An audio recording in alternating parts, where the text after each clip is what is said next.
Good morning students. आज हम class 6 के साइंस का चैप्टर 1 का पार्ट 3 पढ़ेंगे। इससे पहले हमने पार्ट 1 और पार्ट 2 इसमें पढ़ लिया है, जिसमें आपको पार्ट 1 में रिप्रोडक्शन ऑफ प्लांट्स के बारे में बताया गया था और सेकंड पार्ट में dispersal, how to disperse seed, जो सीड्स हैं वो डिस्पर्स्ड कैसे होते हैं वो सब इसमें आपको बताया था। अब हम थर्ड पार्ट स्टार्ट करेंगे क्रॉप्स से, ठीक है।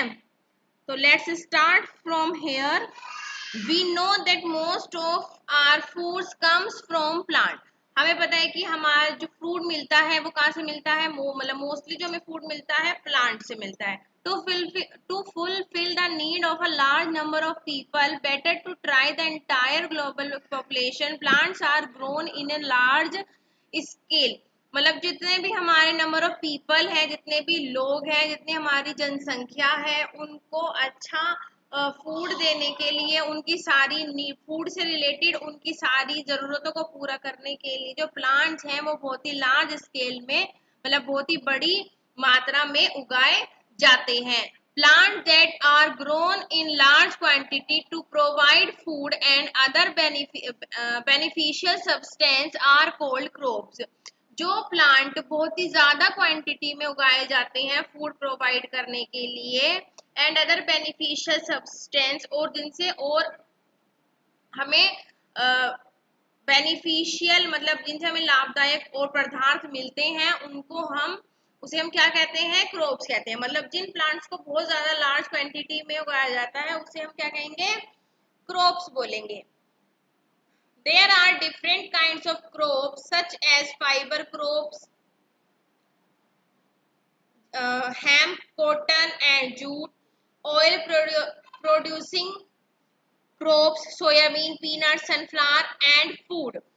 There are different kinds of crop. यहाँ पे अलग अलग प्रकार की क्रॉप्स होती हैं, जैसे कि कॉटन की, जूट की, सोयाबीन की, जिनसे हमें ऑयल मिलता है, प्रोटीन, सनफ्लावर्स एंड फूड की क्रॉप्स, राइस, बीट, मेज, ज्वार, बाजरा, sunlight, water, air and fertile soil having all the necessary nutrients are very important for the proper growth of crops. जो राइस, बीट, चावल की, गेहूं की, मक्का, ज्वार, बाजरा, इनकी जो फसलें होती हैं उनको सनलाइट, वाटर एंड और फर्टाइल सोइल, मतलब उर्वरक मिट्टी जिसमें अच्छे से ये ग्रो कर सके, और इन सभी चीजों में वो सब न्यूट्रिएंट्स होते हैं जिसको एक क्रॉप को अच्छी तरीके से ग्रो करने में हेल्प मिलती है। Different crops are grown in different area. जो अलग अलग क्रॉप्स हैं वो अलग अलग एरिया में उगाई जाती हैं इन डिफरेंट सीजन, और अलग अलग मौसम में उगाई जाती हैं। It is because different crops require different condition to grow. क्योंकि अलग अलग प्रकार की जो फसलें हैं उनको अलग अलग प्रकार की कंडीशन चाहिए होती है ग्रो करने के लिए। मतलब कोई सर्दी में ग्रो होती हैं, कोई गर्मी में ग्रो होती हैं, जिनको कुछ जो फसलें होती हैं उनको ठंड चाहिए होती है, कुछ जो फसलें होती हैं वो थोड़े गर्म मौसम में होती हैं, तो उन्हीं के अकॉर्डिंग उनको उगाया जाता है। इन आर कंट्री, हमारी कंट्री में, the crop that are grown in summer season are called kharif crop. जो क्रॉप्स गर्मियों के सीजन में उगाई जाती हैं उनको हम क्या बोलते हैं, खरीफ क्रॉप्स बोलते हैं। मेज, ज्वार, बाजरा, peanut, pulses, pumpkin, brinjal, tomato, garlic, gourd etcetera. जो ये मेज है, मतलब मक्का, ज्वार, बाजरा, मूंगफली, पल्सीज, दालें, पंपकिन, जो कद्दू होता है, सीताफल, ब्रिंजल, बैंगन, टोमेटो, टमाटर, गार्लिक, लहसुन, गार्ड, लौकी, ये गर्मियों के सीजन में अच्छे से उगती हैं, तो इन्हें इसलिए हम गर्मियों के सीजन में उगाते हैं। These are kharif crops and are grown from June to October. ये कौन सी crops होती हैं, खरीफ crops होती हैं। इनको हम, ये कब से कब तक उगाई जाती है, जून से अक्टूबर तक के मंथ में उगाई जाती हैं। There are some other crops which are grown in the winter season. कुछ क्रॉप्स ऐसी हैं जो कि विंटर सीजन में उगाई जाती हैं।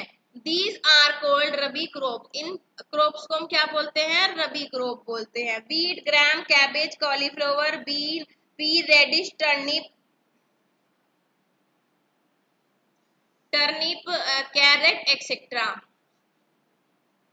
जैसे गेहूं है, चना है, और गोभी है, पत्ता गोभी और फूल गोभी, बीन्स है, फली जो होती हैं, मटर है, मूली है, शलजम है, गाजर है, ये सब कहाँ, ये सर्दियों के मौसम में उगाई जाती हैं। तो और ग्रो वेल इन विंटर, ये सारी जो है विंटर में अच्छे से ग्रो करती हैं। These are rabi crops are grown from November to April, ये रबी क्रॉप्स बोलते हैं इन क्रॉप्स को। इनको कब से कब तक उगाई जाती हैं? नवंबर से अप्रैल के मंथ तक। Growing healthy and highly yield crops is very important to meet the need of ever increasing population in our country. Growing healthy and high yielding crop is very important to meet the needs of the ever increasing population of our country. हमारी जो country है उसकी बढ़ती हुई जनसंख्या की जरूरतों को पूरा करने के लिए हेल्दी क्रॉप और हाई यील्डिंग क्रॉप का होना जरूरी है। The following step should be taken grow healthy and high yielding crop. अगर हम निम्न कुछ स्टेप्स हैं उनको फॉलो करें तो हमें एक हेल्दी क्रॉप्स मिल सकती है। तो यहाँ पे कुछ पॉइंट्स दिए हुए हैं। फर्स्ट पॉइंट है the selection of the crop should be made keeping in mind. हम जो भी क्रॉप को उगाना चाहते हैं उनको अपने माइंड में मतलब सिलेक्ट करना चाहते हैं उनको माइंड में रखना चाहिए। The type of soil available in that particular area, हमें ये जो भी हम फसल उगाना चाह रहे हैं उसके लिए हमें ये माइंड में रखना चाहिए कि उस फसल के लिए जो मिट्टी, हमारे पास जो मिट्टी है वो अवेलेबल है या नहीं है। This soil should be well prepared, ये जो सोइल है, जो हमारे पास सोइल है वो बिल्कुल प्रिपेयर्ड होनी चाहिए क्रॉप को उगाने के लिए। Manure and fertilizer should be added to the soil in sufficient quantity to make it more fertile। जो खाद और उर्वरक हैं वो एक सफिशिएंट क्वांटिटी में होने चाहिए,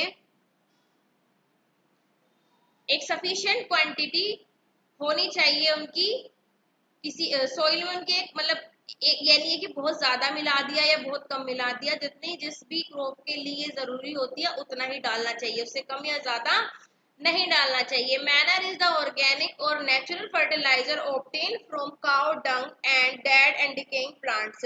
जो खाद है वो हमें नेचुरल फर्टिलाइजर मतलब काउ डंग, गाय के गोबर से और खराब हुए प्लांट से मिल जाता है। Chemical fertilizer such as urea, nitrate, super phosphate etcetera are artificial fertiliser.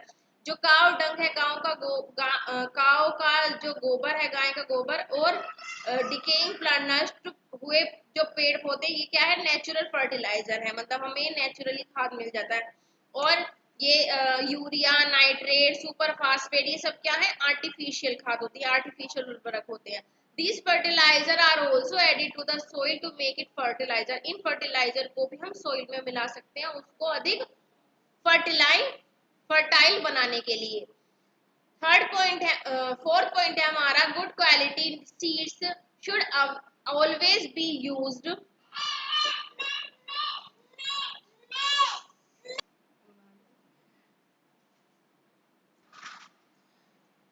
Good quality seed should always be used. हमें सीड्स की एक अच्छी क्वालिटी को हमेशा यूज करना चाहिए। The seeds should not be sown close to each other, और जो सीड्स हैं वो एक दूसरे के बिल्कुल पास पास नहीं बोने चाहिए।